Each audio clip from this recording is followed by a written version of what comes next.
옆에 계신 분하고 인사할까요? 하나님이 당신을 구원하셨습니다. 네, 믿으십니까? 네, 너무 큰 은혜죠. 네, 오늘 말씀 갖고 나누기를 원하는데요. 한 주간 동안 우리 의료팀과 우리 베를린 목장 그리고 청년팀에서 인도네시아 메단을 49명이 다녀왔습니다. 그런데 제가 계속 듣기로는 갈 때 가서 몸이 불편한 분도 있었고 아프신 분도 있었다고 얘기 들었습니다. 그럼에도 하나님의 은혜로 무사히 모든 일정을 마치고 오늘 청년들도 지금 막 도착해서 함께 예배 드릴 수 있음이 은혜가 아닌가 생각합니다. 우리 장로님 중에 한 분은요, 단기팀에 갔는데 아내가 아파서 능계를 꽂았다는 소식을 듣고 가슴이 두근거려 잠을 못 잤대요. 진짠지는 잘 모르겠어요. 오히려 더 잘 주무시지 않았을까? 네. 그런데 다녀오신 분들을 보면 그분들만의 간증이 있다는 사실을 우리가 깨닫습니다. 출발 전 기도하면서 하나님이 부어주셨던 은혜에 대한 간증이 있고, 도착해서 그 영혼들을 섬길 때 또 부어주셨던 은혜가 있고, 다 마무리하고 한국으로 무사히 돌아오기까지 모든 일정의 간증이 이번에 인도네시아 메단에서 섬겼던 분들에게 있다는 사실입니다. 제가 원하는 게 한 가지 있어요. 우리가 여름에 아울리치, 모든 목장의 아울리치를 떠나라고 제가 끊임없이 요구하는 중에 하나는, 장차 우리 아름다운 교회 1년에 한 주를 문을 닫고 여러분이 이 민족의 땅끝에서 예배하는 걸 보고 싶기 때문에 그렇습니다. 우리만의 예배가 아니고 땅끝을 향하여 가라고 했으니 여러분 모든 목장이 이 민족의 땅끝에, 섬에, 또 개척교회, 또 산골짜기 교회에 가서 그곳의 삶을 예배하고, 더 나아가서는 그것이 어느 정도 됐을 때 여러분 모든 목장이 정말 열방의 땅끝에서 예배하기를 원하는 게 제 마음입니다.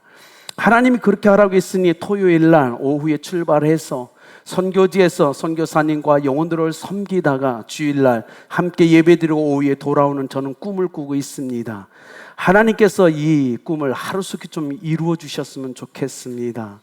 그래서 하나님, 아름다운 교회는 우리만 모여서 예배하는 공동체가 아니고 우리는 민족의 땅끝에서, 열방의 땅끝에서 하나님을 예배했던 간증이 있습니다 라고 고백할 수 있으면 얼마나 좋을까요? 그것이 제 꿈입니다. 하나님이 하루속히 이 꿈을 좀 이루어 주셨으면 좋겠어요.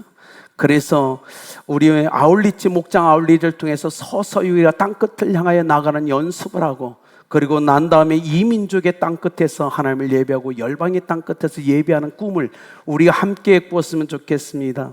오늘 사도행전 22장은 바울의 구원 간증문입니다. 쇠사슬에 맡겨서 끌려가다가 고통 가운데 그는 천부장에게 유창한 헬라말로 기회 좀 달라고, 간증할 수 있는 기회를 달라고 해서 기회를 얻죠. 간증은 하나님이 사용하시는 귀한 도구 중에 하나일 수 있다는 사실입니다. 여러분, 지금까지 인생을 살아오시면서 누군가에게 여러분이 구원받은 그 간증을 하신 적이 있으십니까? 저는 간절히 원합니다. 우리 아동처 어린이들이 그들의 친구들에게 그들이 구원받은 걸 간증하길 원해요. 우리 중고등부가 그들의 친구들에게 간증하는 삶을 살았으면 좋겠어요. 우리 대학 청년들이 주님이 어떻게 저들을 구원했는지 이 시대 젊은이들에게 그 간증을 했으면 좋겠어요. 작년엔 우리 가운데 만나는 사람들, 만나게 해주시는 사람들에게 우리가 어떻게 하나님의 은혜로 구원받았는지를 간증하며 사는 삶, 그것이 주님이 원하는 삶이 아닐까요? 오늘 바울은 처절하게 몸이 부서진 상태에서 안토니아 요새로 끌려가면서 헬라말로 천부장에게 기회를 얻어 자기의 간증을 하게 됩니다. 근데 자기 눈앞에 있는 사람들이 일반 사람이 아니에요. 그들은 바울을 심하게 굿한 가해자들이고 바울은 피해자입니다. 적대 관계에 있고 원수 관계에 있는 사람들이에요. 그럼에도 불구하고 성나서 지금 그 감정을 추스르지 못하는 군중을 향하여 바울이 얘기합니다. 부형들이여 라고 얘기합니다.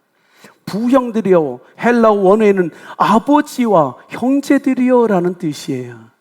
그곳에 있는 그들을 향하여 바울은 지금 힘겹지만 첫마디를 히브리 말로 얘기합니다. 부형들이여, 나의 아버지와 형제들이여, 나의 말을 좀 들어주십시오 라고 얘기하고 있다는 거예요.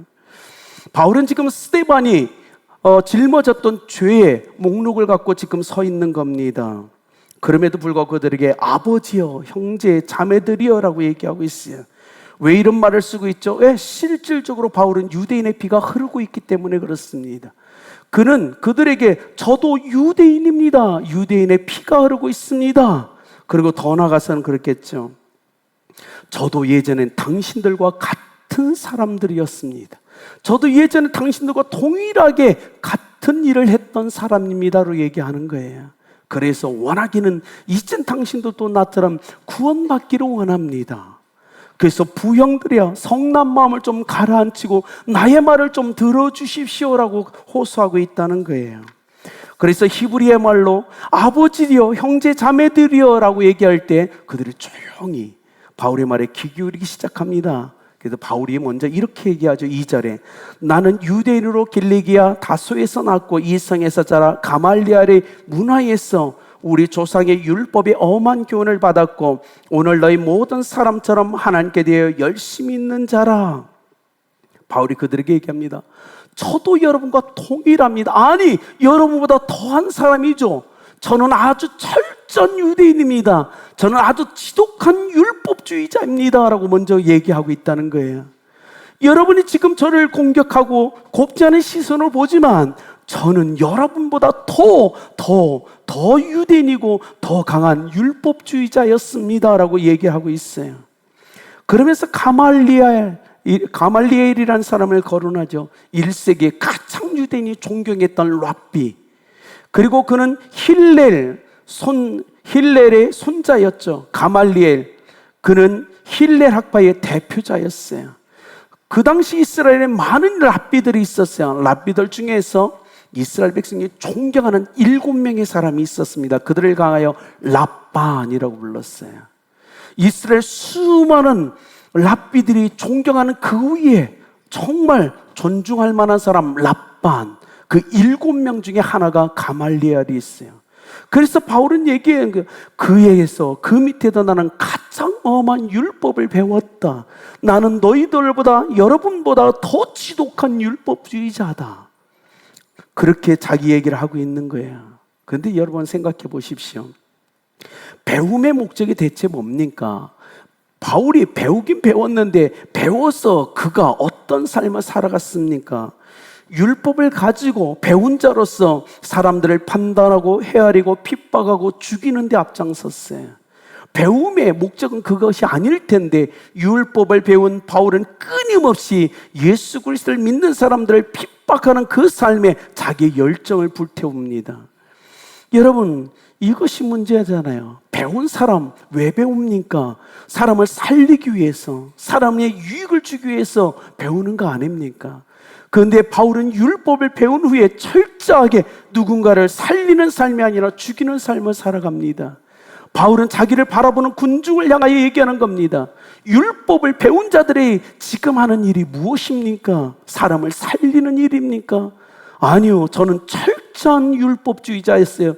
그렇게 철저하게 엄하게 율법을 배워서 제가 한 일은 사람을 핍박하고 사람을 잡아들이고 고문하고 죽이는 일밖에 하지 않았습니다라고 얘기하고 있는 거예요.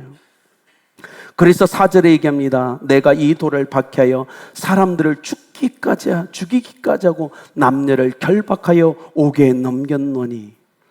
여러분, 인생을 살면서요, 다른 사람 앞에서 자기의 잘못을 얘기하는 거 쉬운 일이 아닙니다.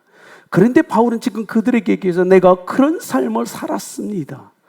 내가 얼마나 철저한 유대인이고 얼마나 철저한 율법주의자인지 그 율법을 가지고 사람들을 결박하여 옥에 넘기고 죽이기까지 했습니다. 그러니까요, 여러분보다 저는 더 지독한 유대인입니다. 더 지독한 율법주의자입니다 라고 얘기하는 거예요. 그래서 저는 여러분을 이해할 수 있습니다. 여러분이 저를 죽이려고 달려드는 것 저는 충분히 이해할 수 있습니다 라고 얘기하고 있다는 거예요. 그러면서 자기에게는 그런 삶을 살아가는 나의 인생에 어느 날 빛이 임했습니다. 다메섹 도상으로 가는 순간 빛이 임해서 사람들은 그 빛만 보고 음성을 들리지 않는데 아주 선명하게 제 귀에 사울아 사울아 내가 왜 나를 핍박하느냐 박해하느냐는 음성을 들었습니다. 아니, 누가 내 이름을 부르죠? 사울아 사울아 정확하게 내 이름을 알고 계신 그분, 대체 그가 누구입니까? 그래서 사울이 얘기하죠. 주여, 대체 누굽니까? 내 이름을 정확히 알고 있고 나를 부르는 당신은 누구입니까? 그때 예수님이 얘기합니다. 나는 내가 박해하는 나사렛 예수라. 말이 안 되는 거야. 바울은 지금요, 예수는 절대로 구원자가 될 수 없다고 지금 믿는 사람들을 박해하고 있었어요. 그래서 예수 믿는 사람들 끝없이 체포했고 죽이기까지 했죠. 그런데요, 들리는 소리가 나는 네가 핍박하는 박해하는 예수라는 거예요. 말이 안 돼요. 데이비드 웬햄이라는 사람이 쓴 책이 있어요. 바울, 예수의 추종자인가 기독교의 창시자인가. 그 책에서 데이비드 웬햄은 이렇게 합니다.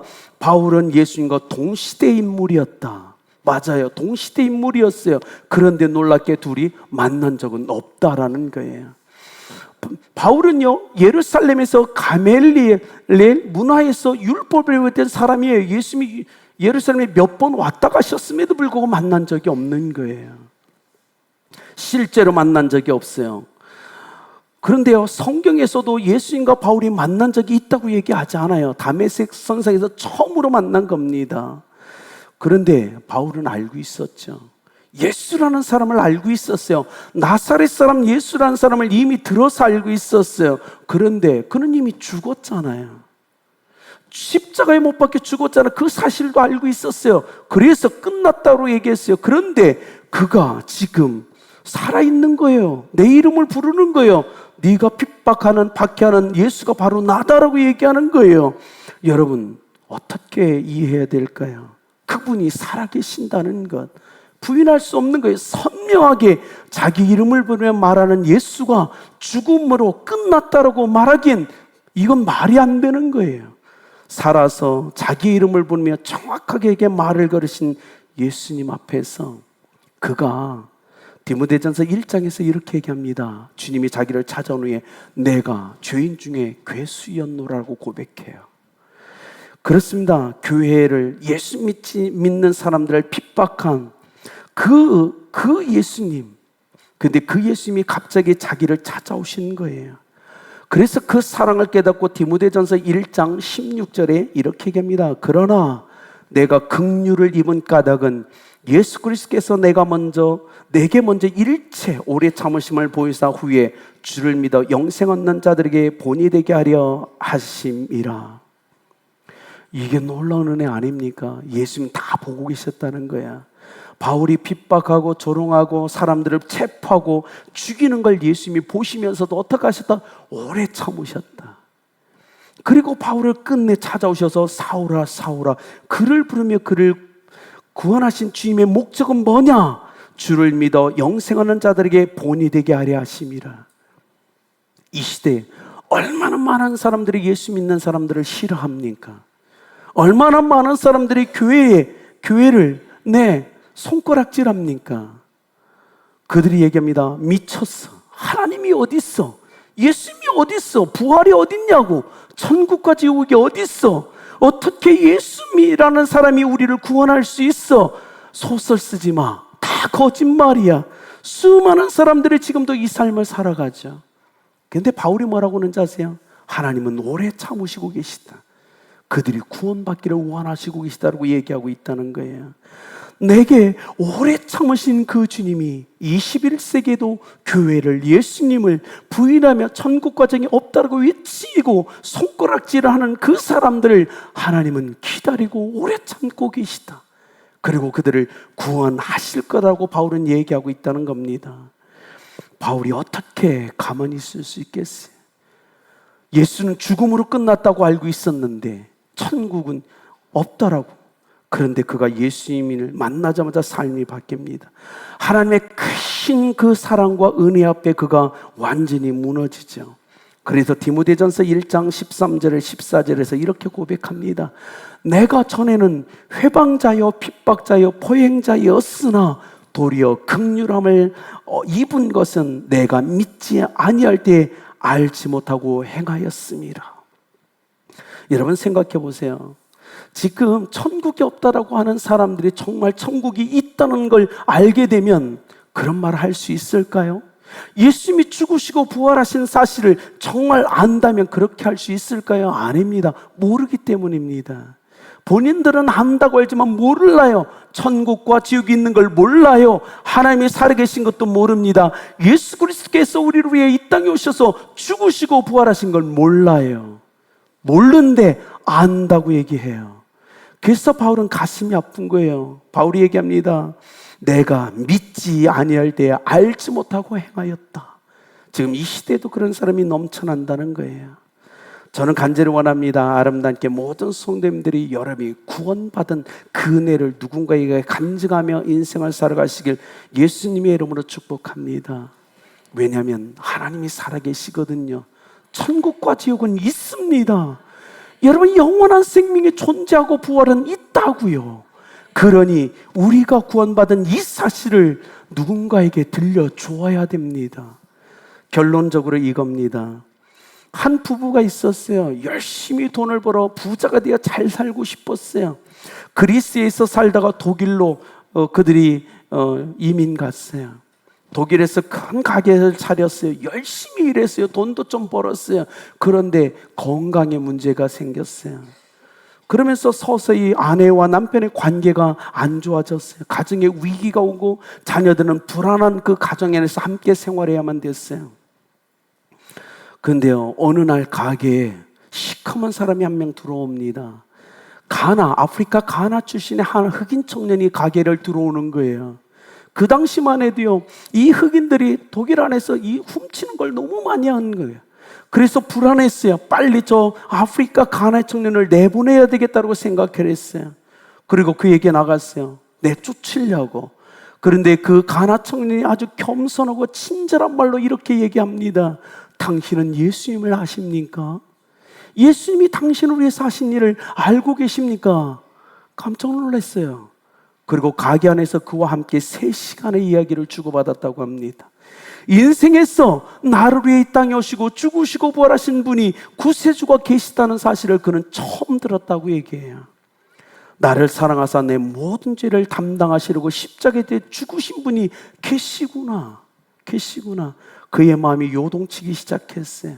가게 문을 닫고 집으로 가는 도중 그 안에서 이런 소리가 터져나왔어요. 주님, 나를 좀 구원해 주십시오. 내 삶의 무게를 내가 짊어질 수 없고 견딜 수 없습니다. 제발 저를 좀 오셔서 구원해 주십시오.